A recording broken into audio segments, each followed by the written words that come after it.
Good evening, beautiful people. My name is Lois of Precious Moms Network. Welcome to today's video. What does it feel like to be a preemie mom who is taking off a preemie baby and be sick? Now, let me rephrase that. What does it feel like to be taking care of a sick baby while you are sick yourself? It feels like, yuck. Very terrible. It's absolutely draining, exhausting, and you know the worst part of it, you can't even think about yourself. You can't, because there is a child that is depending on you. That's what today's video is about. I'm sharing the second side of my story about being a pregnant mom. So I had my baby 8 weeks before she was expected to come. And if you've watched my videos for a while, you know that it was anything but a smooth journey up until this point. I had fibroids in pregnancy, and so even after I had my baby, I still had that to deal with. Now, I've heard people ask me questions when I tell them the story that why didn't they take out the fibroids while they were doing the cesarean section? It is not advisable. It is medically wrong to do that because the mother can bleed to death on the theater table, and we don't want that. Fibroids all have to do with blood. Now they are doing a cesarean section, which also has to do with some loss of blood. Combining both can be a very dangerous and deadly thing. You could lose the mother, basically. So after I had my baby in December, I was better because all the preeclampsia symptoms, the breathlessness, the swollen feet, everything died down by like middle of January, and I was 80% better. Even the fibroids stopped acting up really because there was now more space. But by February 2019, it was a different ball game. Like, it was just like 10 times worse than when my baby was there, and I am not exaggerating. There were nights upon nights that I would not sleep. Now, I was not sleeping because, first of all, I had to breastfeed. I started breastfeeding end of February 2019, so I have to put her to breast. We're still doing 3-hour feeds for a long time, and then I put her down. I can't sleep because I'm in pain. There was this particular night I can never forget. My chief bridesmaid was around. The person who did my chief bridesmaid for my wedding was around. My mom was around. My husband wasn't feeling too well, so he went to bed early. I'd breastfed my baby. She wasn't sleeping. She was really cranky, and so we had to all go outside to the living room and sit down and just try to keep her distracted. Then maybe she would sleep off, and all of a sudden the pain kicked in, and I just started screaming, rolling on the floor. My husband, who was supposed to be fast asleep, and the guy is a deep sleeper, he woke up. What's going on here? I could not talk. I was catching my head.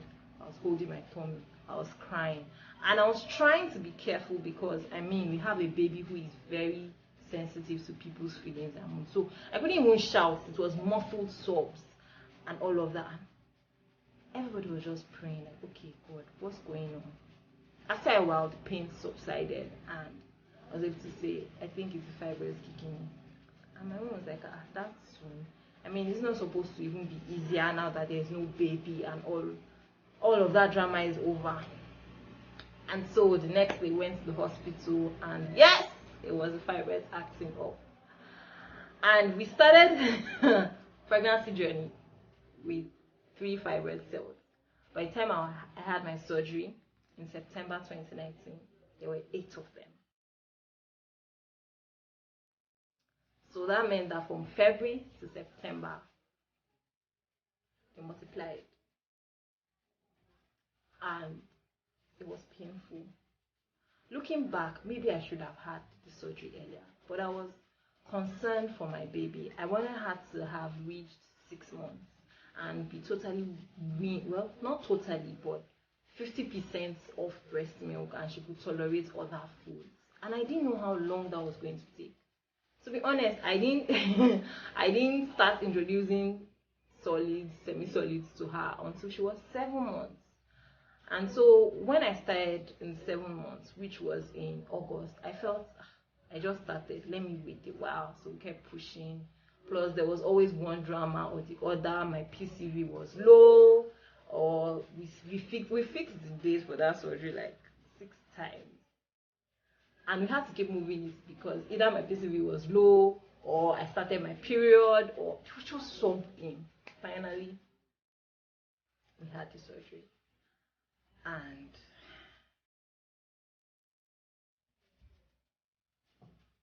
it felt like I'd never had the surgery before. They told me that, oh, you had a CS, so it's just basically the same thing. It's a lie. It's a very big lie.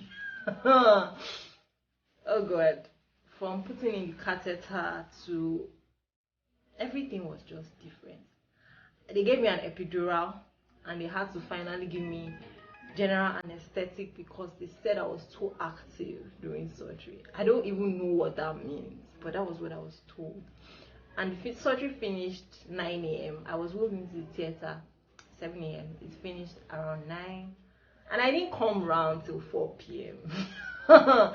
which I think I need my husband to talk about, because he was the only one with me at the hospital. Everybody else was facing Jenny, making sure she was eating, and express breast milk for 48 hours, hoping that after that I'll be able to pump. And when I came round, I just screamed, Jesus, I'm in pain. And I just started crying because I knew I couldn't do anything. I couldn't sit up. I was just,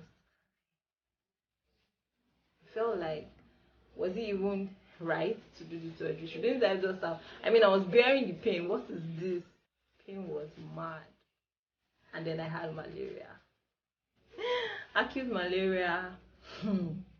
That they gave me injections, they gave me ACT tabs, nothing was working. They had to give me a brand of chloroquine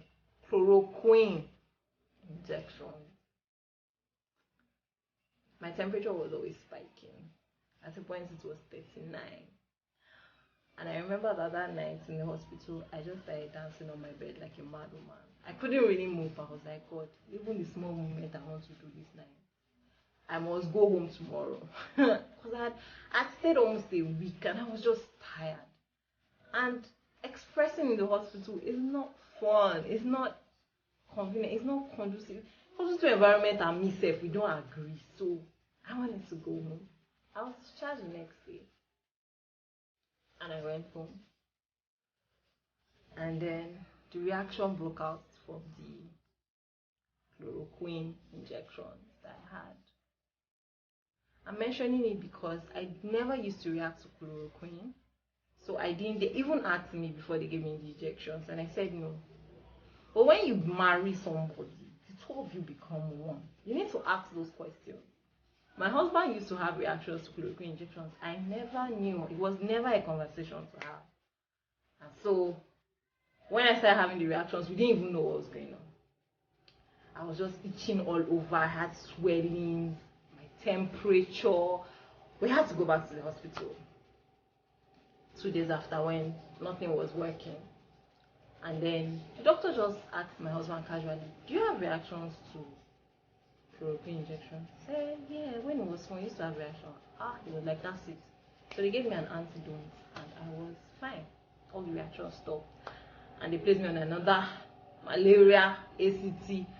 I think that was the 36 tab. I those ones that are plenty like this. Maybe you take 4, at least 6 every day. Yes. That was all we had to use to clear it. I look back on that journey and it could only have been God. A sick mother taking care of a sick child. Tired, passing out. 2 episodes where I passed out. Shortly after I dropped her in a cot, like I passed out. because I was in pain. Yeah, it was only God. Only God could have walked me through it.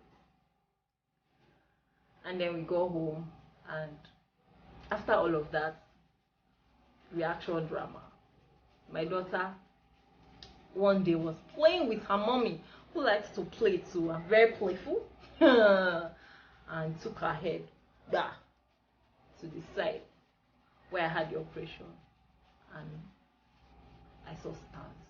In fact, if it's not that she was my child, I'll have dropped her like that. But then I had to hold myself and just calmly put her down. And some of my stitches opened.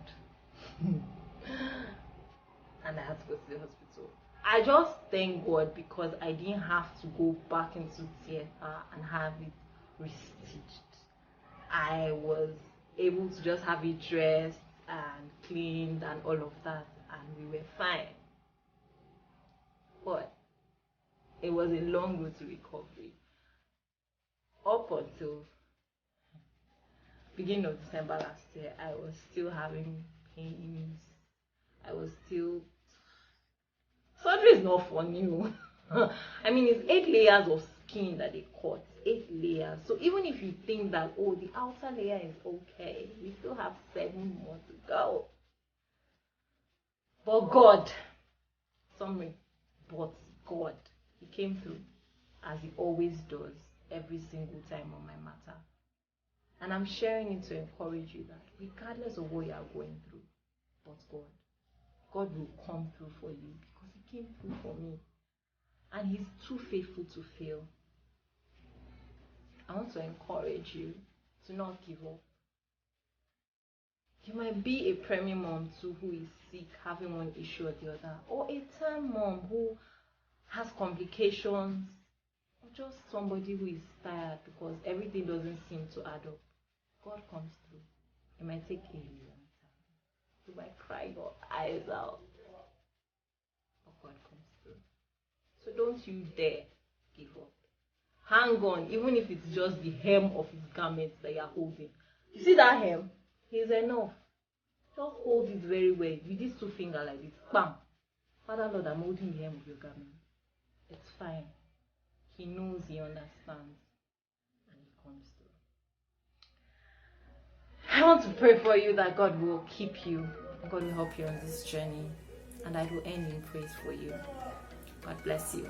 See you in the next video.